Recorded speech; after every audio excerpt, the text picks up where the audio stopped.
kids come in here. It's so hilarious. They're giving these kids kale. And their parents say, oh, they won't eat that. Watch this. And the kids are down picking more. And their parents say, they won't eat it. There's nothing wrong with your kids. It's something wrong with you. If you gave them good food, they'd eat it. The food you're giving is no good. They know what's real. Our kids won't eat school lunch. They ask the lunch lady, why do you serve such terrible food here? Yeah, because they know that. No, they did. My little one, my little boy. I'm hearing you. Jesus says, they have no fear, right? And again, they operate in faith. Jesus says, except you become like a little child. Children operate in faith. They believe. Yeah. They're not hung up. They didn't go to school yet. Once they go to school, they get wiped out. Yeah, they don't have no clutter. They're clutter. They're clear. They're clear. Yeah, and that's why we've got to become like them. Get clear with God. Get it, kind of thing. And it's just so awesome to watch them come here because they just are so. They're on the ground. They're pulling weeds. They're having fun.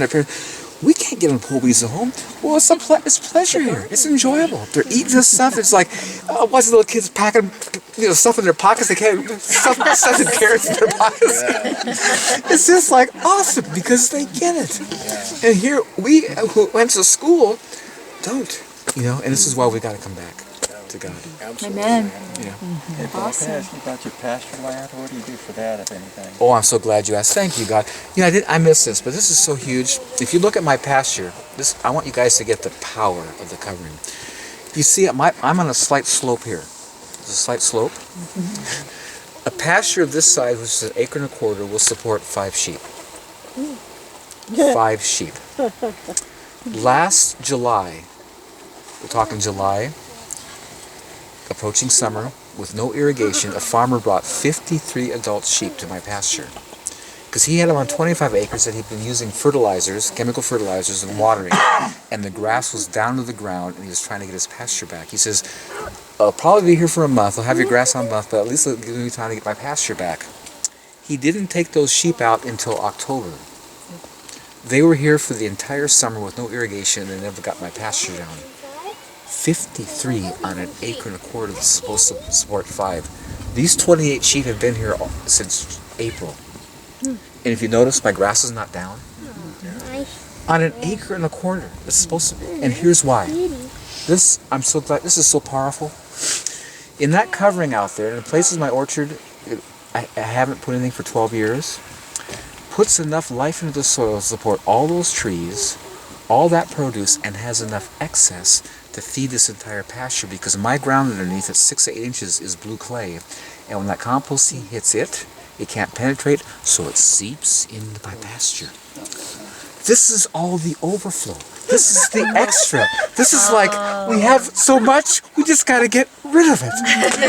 And I haven't put anything back for 12 years. These are the things that just be out. My mind just goes, wow. I'm looking at farmers today who are going bankrupt, paying for fertilizer and producing less and less every year. Or I'm doing nothing, I get all of that, and then it does this, extra, excess, and next year does it better, I don't do anything. It's like, wow. Aren't you glad you have that clay to keep all and the slope is such an advantage. See, the slope is just, and so if you have land that's sloping, anything that's bad, plant your good stuff up front, cover, and all the stuff down below gets free coverage. I'm thinking of farmers who fertilize, who have nothing like this, and don't do anything. This is the excess. This is the overflow. And are you so getting the character of God, who He is? This is His nature. Yes. I'm just all about abundance and overflow, and just like you can't contain it all.